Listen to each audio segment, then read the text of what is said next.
그러므로 우리가 그의 죽으심과 합하여 세례를 받음으로 그와 함께 장사되었나니 이는 아버지의 영광으로 말미암아 그리스도를 죽은 자 가운데서 살리심과 같이 우리로 또한 새 생명 가운데서 행하게 하려 함이라.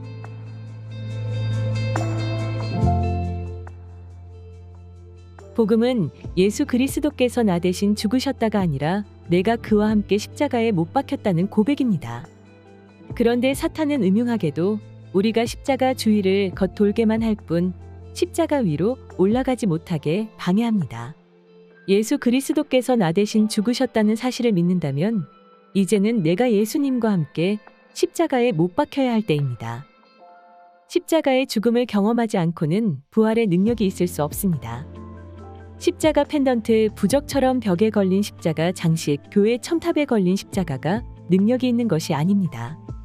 바로 내가 죽은 그 십자가, 그 죽음의 경험이 있어야 진정 거듭났다고 할 수 있고 능력이 있는 것입니다. 십자가 위가 바로 우리의 고향인 것입니다.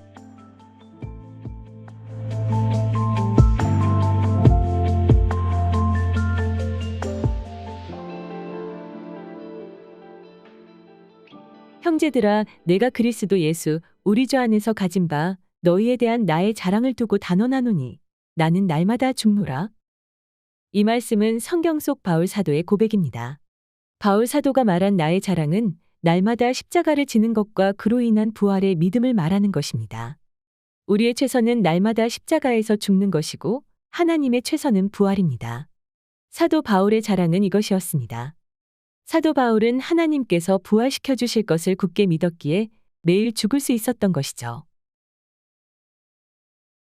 내게는 우리 주 예수 그리스도의 십자가 외에 결코 자랑할 것이 없으니 그리스도로 말미암아 세상이 나를 대하여 십자가에 못 박히고 내가 또한 세상을 대하여 그러하니라.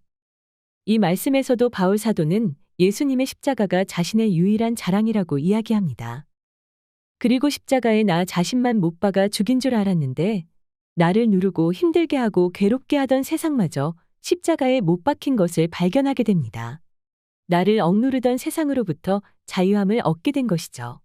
예수님이 우리를 위해 죽으셨다는 사실을 믿는 것만으로는 부족합니다. 나 자신을 십자가에 못 박아야 해요. 이것이 십자가를 실제적으로 지고 가는 삶이라고 할 수 있습니다.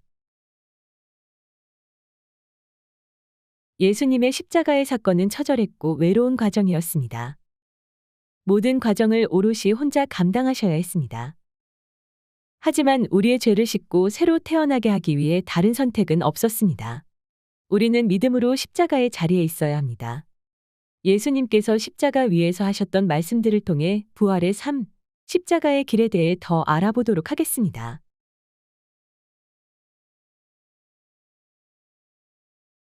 예수님께서 용서해달라고 하신 자들이 바로 나라는 사실을 깨달아야 합니다. 그래야 예수님께서 나를 용서하신 것 같이 나도 십자가를 경험한 자로서 다른 사람들을 용서할 수 있게 되는 것입니다. 하나님의 선물인 은혜의 믿음으로 볼 수 있게 된다면 나도 그들을 용서해야만 합니다. 예수님의 십자가 옆에는 두 강도의 십자가가 있었어요. 한 강도는 예수님을 비방했고 다른 강도는 예수님이 옳다며 두둔했죠. 두 강도의 말 중 나는 예수님께 어떤 말을 하겠습니까? 내가 용서받을 만하다라고 생각한다면 나는 아직 십자가의 새 생명을 누릴 수 없는 자입니다. 당신의 나라에 임하실 때의 나를 기억하소서 라고 기도하며 오직 하나님의 자비와 은혜를 구하는 정직한 자라면 예수님의 음성을 듣게 될 것입니다. 낙원에 있게 될 것입니다.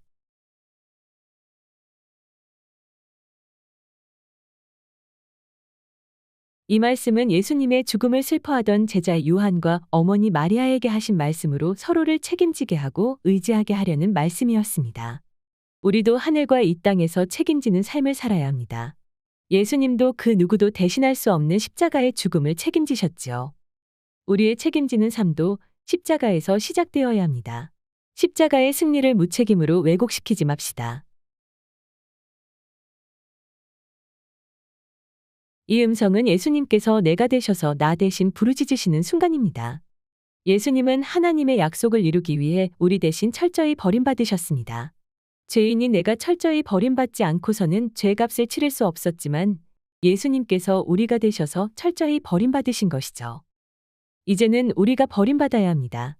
믿음으로 철저히 버려졌을 때 버림받지 않았음을 경험하게 될 것입니다.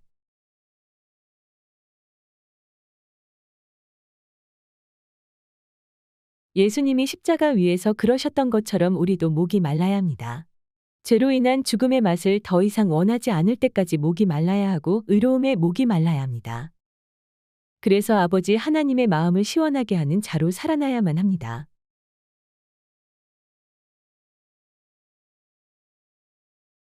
나의 모든 죄를 용서하기 위해 이 땅에 오시고 모든 일을 마치신 후 다 이루었다 라고 선포하시는 순간 실제로 그 창조의 말씀을 받아들이는 자는 그 자리에서 새로운 창조물이 되는 것입니다. 이 외침을 나도 십자가 위에서 할 줄 알아야 합니다. 믿음으로 행하는 이 일을 바로 십자가 위에서 해야만 합니다.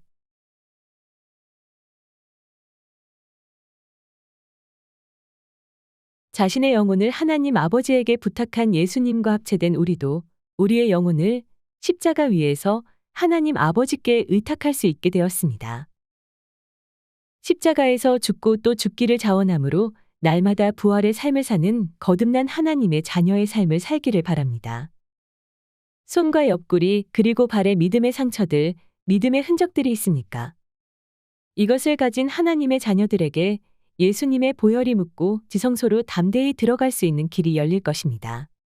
그 일은 날마다 일어나야 합니다. 우리 모두 부활의 믿음을 갖기를 소망합니다.